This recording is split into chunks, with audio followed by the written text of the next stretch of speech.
yang lebih bisa melaporkan adalah saya. Kenapa? Karena Bapak membawa anak seumur itu untuk preskon, mengundang teman-teman media dengan sengaja untuk melakukan pembohongan publik.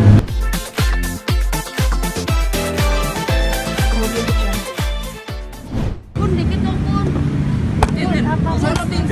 Mas, jaga jarak mas, lagi covid mas.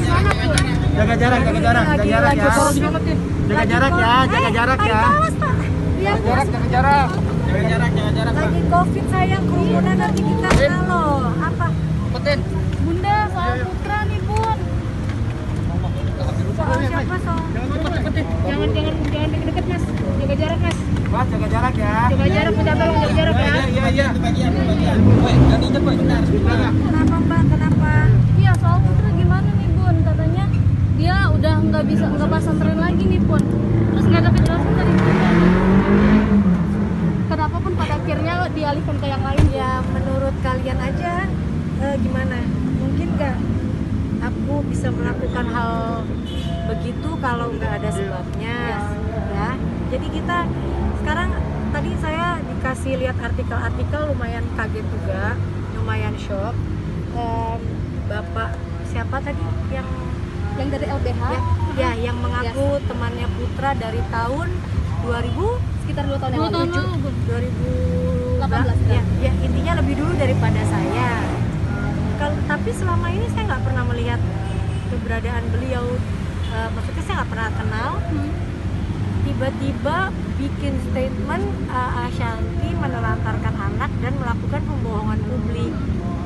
Sebenarnya yang melakukan pembohongan publik ini siapa jadinya gitu, karena baiknya kita dalam hidup ini bertabayun gitu.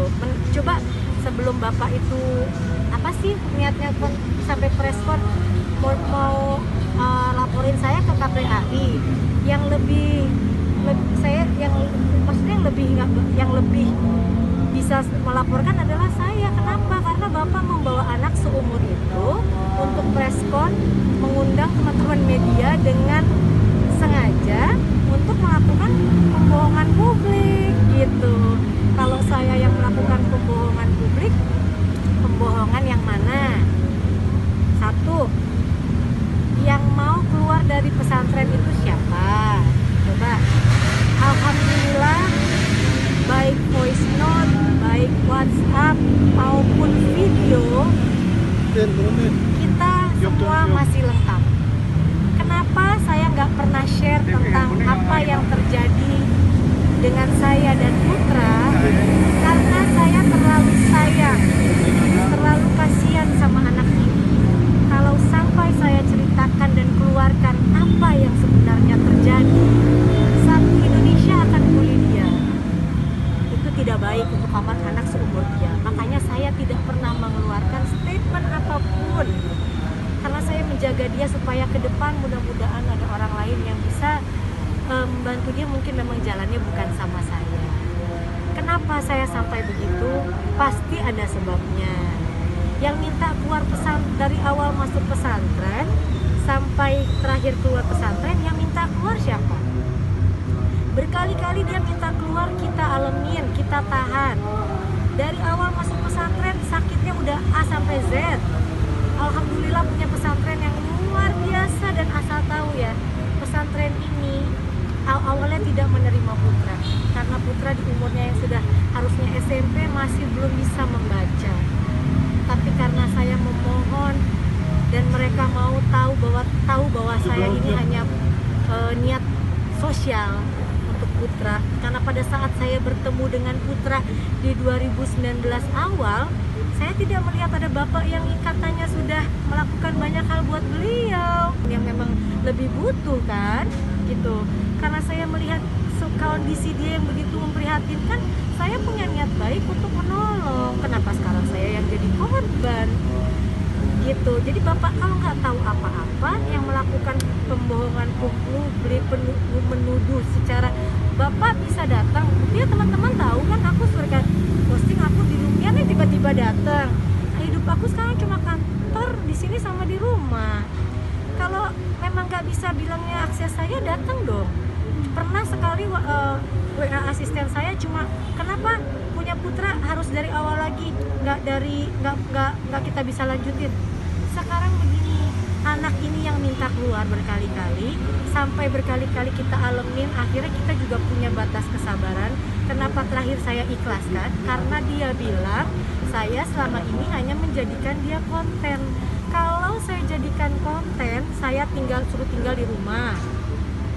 Makanya saya sekolahin dia 3 jam dari sini, dan di pesantren yang berbayar, yang bagus, yang bonafit, yang dia kegiatannya luar biasa. Niat saya hanya membantu, dan dari sebelum ada YouTube, ada anak di Sumba namanya Yesti yang saya bantu. Ini kan kita kalau ngomongin begini jadi mengungkit hal-hal yang jujur pasti sakit hati lah. Di saat kita ikhlas membantu orang kok begini ya balasannya gitu. Udah saya anggap kayak anak, bener-bener anak ini loh, bener udah kayak anak. Bahkan kenapa kalau buat konten ngapain taruh 3 jam bayar mahal-mahal, ibaratnya tiap bulannya juga biaya dia dari mulai baju, cucian. Di pesantren itu dia nyuci, coba pesantren kan di pesantren juga yang nyuci sendiri apa ini nyuci dicuciin, makan 3 kali sehari plus dapat jajan, apa yang kurang mbak ya mas gitu loh. Jadi bapak beliau ya, bapak itu kan dari lembaga, harusnya saya yakin lembaga lain tuh sebelum melakukan preskon coba tanya dulu, klarifikasi dulu apakah benar begini, apakah benar begitu gitu. Pesantren ini terlalu baik, anak dia nggak bisa baca apa, akhirnya menolong karena saya bilang tolong ya, saya punya niat mau bantu anak-anak yang memang kurang mampu supaya bisa sekolah, jadi tolong. Akhirnya Putra diterima, dan selama dia di sana dia dapat les tambahan baca, dibimbing langsung sama ustadz, dikasih tambahan lagi. Dan yang lebih hebatnya lagi tadi kan bilang bahwa ada bilang bahwa pesantrennya kok begini begitu. Mbak bayangin ya, waktu Putra memutuskan untuk keluar dari pesantren ya, ada nggak di pikiran saya, aduh ini kan kemarin setahun ya udah ya di pesantren, berapa lama ya Pak? Pesantren dia udah berapa lama? Ya berapa lama udah? Berapa lama? Hampir 7 bulan. Baru 7 bulan kan kita kalau masuk tuh bayar uang pangkal ya. Uang pangkal kan nggak murah ya. Terus tiba-tiba dia minta keluar. Hati siapa yang nggak sedih? Hati siapa yang nggak sakit? Apalagi dibilang cuma dijadiin konten. Tapi kalau saya paksain terus dia di situ hanya gara-gara saya udah bayar, saya juga takut anak ini nanti ke depannya malah ya kayak gini terjadi kan gitu, malah akan membuat hal-hal yang lebih menyakitkan. Akhirnya saya ikhlaskan. Tahu nggak baiknya pesantrennya apa? Bunda, nggak apa-apa, nanti kalau ada, terus aku bilang boleh nggak kalau nanti biaya awalnya Putra saya alokasikan buat anak yang saya bantu yang lain supaya nggak hangus. Harusnya hangus loh. Saat kita minta keluar di mana-mana biaya itu hangus karena kiainya, anak-anaknya baik sekali. Aku tuh ngantar Putra dulu ke sana. Jadi udah kenal, karena mereka baik, gak apa-apa bunda, nanti saya alokasiin untuk anak lain, anak yang memang lebih membutuhkan, anak yang memang niat sekolah. Kayak selain Putra saya punya 2 anak lagi, yang satu di tempat lain, yang satu namanya Aulia di tempat yang sama. Alhamdulillah nggak ada masalah sampai hari ini gitu. Karena memang niat aku bukan ngangkat anak untuk, karena kan aku punya anak 4. Aku ngangkat anak itu memang bukan, tapi untuk saya bantu gitu loh. Jadi kalau niatnya dia sempat bilang kok aku nggak tinggal bareng, kok aku nggak kayak Arsya, dia sempat bilang begitu ke tim. Oh berarti pemikiran dia nih udah berbeda gitu. Mungkin dia ada lihat siapa atau siapa, saya nggak paham. Kalau saya dari awal bilang niat saya mau kamu jadi orang sukses, mau kamu jadi anak yang hebat. Kalau niat aku konten ya kamu sekolah aja di situ terus, paling setiap aku butuh konten aku panggil gitu loh. Ngapain 3 jam tuh, aku selama di pesantren bikin konten nggak bisa kok. Dan waktu kenapa saya ajak ke Bali nih ya, Aulia belum pernah naik pesawat, Putra udah pernah aku ajak ke Jogja, ke Labuan Bajo. Ini ketiga kalinya Putra pergi. Nah ke Bali karena Aulia nggak pernah ke Bali, dia 10 hari di sana atau seminggu suara saya lupa. Kontennya cuma berapa, coba buka. Harusnya tiap hari aku bikin konten nih, wah keuntungan nih gitu. Nah, selama dia di sana saya minta tolong sama tim saya, ajak sini, ajak bisa ngeliat Bali, mereka bisa main di rumah, mereka lihat Ati Putra nganggapnya katanya Arsy adik-adiknya dan lain-lain. Jadi kalau emang konten dia cuma dia datang sama dia pulang gitu, dalam 10 hari atau berapa hari itu nggak ada tiap hari bikin konten sama dia. Bun, Gitu. kalau masalah HP gimana tuh Bun? Masalah HP, jadi pertama kali kenal Putra kan nggak lama lah saya kasih HP ya, lalu apa alasannya, bunda HP ku setelah sebulan 2 bulan bunda HP ku hilang di angkot ya, hilang di angkot. Oke, saya nggak mau seuzon. Oke, hilang di angkot. Nanti Putra kalau bunda ada rezeki lagi bunda kasih lagi, tapi HP buat sekolah ya. Oke, aku kasih HP yang paling bagus kok. Lalu pada saat dia ulang tahun ya Pak, dia ulang tahun dan tepat waktu itu dia mau masuk pesantren, saya kasih HP, tapi orang Pak Ustadz bilang, bunda di sini tidak boleh memegang handphone. Kenapa? Dikarenakan ini pesantren memang nggak boleh bawa HP. Oke Putra, kalau gitu dititip ke bunda aja. Kenapa? Nanti kalau dipegang kamu lagi atau kamu bilang dipegang masih dulu dia bilang dipegang kakaknya hilang atau apa. Nanti kalau ya wajar dong kalau aku ngasih terus aku takut hilang lagi kan? Karena udah kedua Mas Mbak. Nanti kalau dikasih lagi hilang lagi gimana? Aku bilang udah simpenin ya Mak. Ya oke. Lalu sekarang bilang nggak dikasih handphonenya. Ya terus kalau misalnya sekarang saya nggak mau kasih kenapa? Ya kan? Loh, jadi gini. Pembohongan publiknya tuh yang bagian mana gitu? Masnya kan nggak tahu saya udah ngasih dia handphone berapa kali. Ada nggak barang semua dia yang mahal-mahal semua itu? Saya bilang putih cuma konten ya, nanti habis kamera kamu balikin lagi. Gitu. Justru saya ketemu dia dalam kondisi yang menurut saya sangat memprihatinkan untuk orang yang dibilang tadi udah kenal dengan bapak itu, gitu loh. Jadi kalau bapak itu tiba-tiba hadir hari ini memberikan kebohongan pada publik itu adalah siapa gitu. Bahkan satu hal lagi, sebulan kapan yang Putra aku panggil ke sini aku bikin video, dia bilang kakak-kakak saya bilang saya cuma dijadiin konten sama bunda gitu kan. Oh oke, jadi Putra udah nggak mau, ada videonya dan nggak saya keluarkan, masih saya simpan durasi 1 jam. Kenapa saya nggak keluarkan? Kalau itu dikeluarkan seluruh Indonesia pasti akan kasihan anak ini gitu, karena akan ada ya aku nggak bisa, nanti tuh aku akan keluarkan nanti kalau memang ini berlanjut ya. Bunda, Jadi tapi mau ngelaporin nggak sih pencemaran nama baik Bun? gini, ini sebenarnya bagi aku gini, banyak banget sekarang mentang-mentang kita public figure kayaknya jadi sasaran banget buat orang untuk membuat hal-hal yang kadang tidak benar, kadang nggak nanya dulu, nggak ada tabayun, nggak silaturahmi, tapi bikin preskon apa. Ini sebenarnya kan dia udah preskon mengundang orang untuk melakukan sesuatu hal yang semuanya isinya tidak benar, udah tahu ya gitu. Jadi kita tolong sampai di sini aja. Kenapa? Ini anak kecil loh. Kalau yang sebenarnya kalau masalah KPAI, sebenarnya KPAI malah sedih melihat orang yang membawa anak ini preskon gitu loh. Kalau saya udah jelas semua datanya dan silakan ke pesantren tanya betapa dramanya awal-awal mereka menghadapi. Kalau yang aulia aman, tentram, damai gitu kan. Dan kenapa mereka nggak boleh masuk? Karena lagi COVID, masih sekolah online semua. Sampai terakhir Aris sama Tony aku utus lagi, Riz, coba cek lagi deh beneran tuh anak. Nggak mau ya, udah bener ya. Setelah dia udah kesini tuh datang, akhirnya dia udah nggak mau, akhirnya kita minta surat tanda tangan buat supaya dia dapat surat pemindahan ya, supaya dia dapat surat supaya dia bisa sekolah lagi ya. Kasihan kalau nggak dia nggak bisa sekolah Berarti lagi. surat itu udah diurus sebetulnya? Udah dong. Karena tadi bilang diurus supaya Putra nggak bisa makanya sekolah. statementnya tuh bagus semua buat saya. Yes. Karena salah semua, asal semua. Jadi saya berharap inilah, jangan karena kita public figure terus dikit-dikit bisa. Kenapa? Harusnya kayak gini tuh memang ada efek jerah. Kenapa? Supaya nggak seenaknya kadang bikin yang sesuatu yang supaya jadi orang tahu gitu, tapi menjelekkan salah satu sisi gitu, salah satu pihak kan.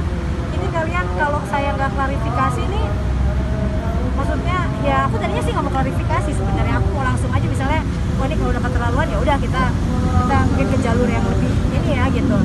Tapi kenapa? Karena kalian udah di sini, oke lah gitu, aku akan ngomong, tapi aku mohon aja untuk bapak beliau yang tadi sudah press call, tolong deh udah sampai di sini aja lah gitu. Jangan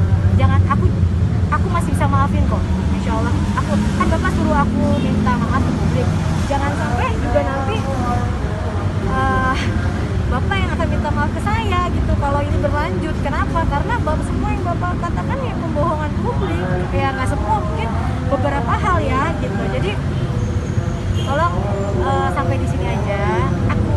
Aku akan legowo untuk memaafkan baik putra maupun bapak yang mungkin tidak tahu apa-apa tapi sudah main buat respon sepanjang tadi.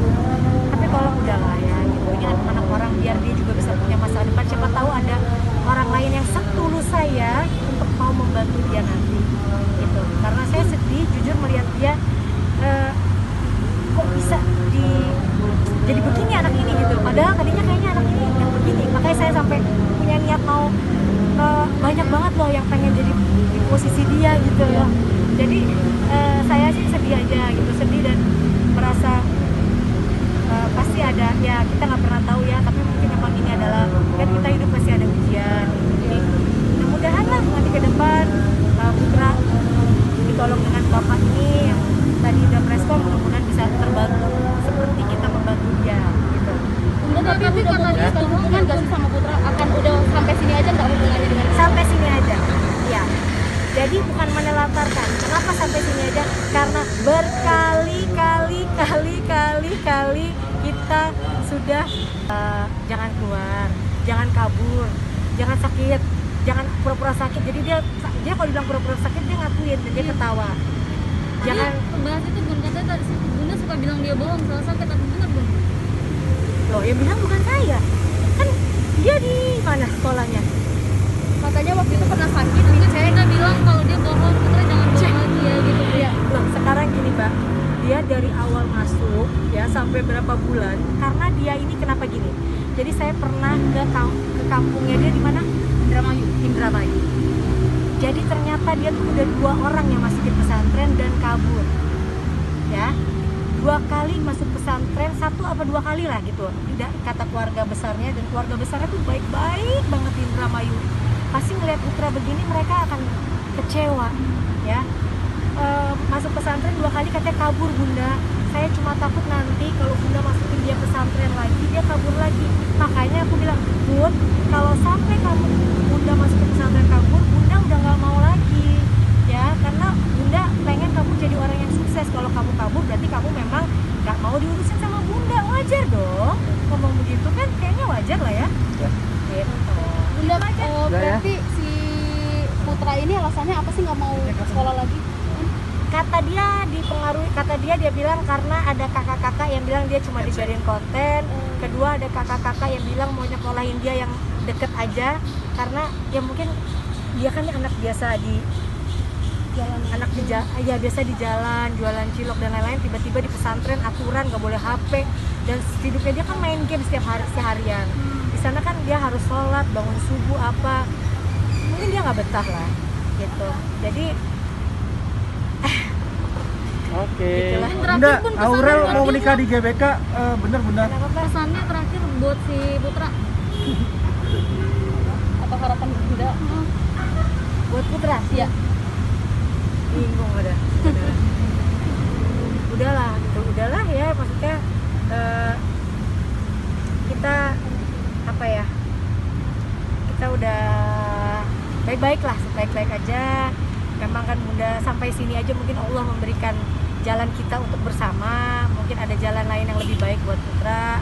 Jadi kalau dibilang siapa menelantarkan siapa, aku nggak tahu gitu kan. Tapi nggak ada di sini aku menelantarkan kok. Nggak mungkin aku menelantarkan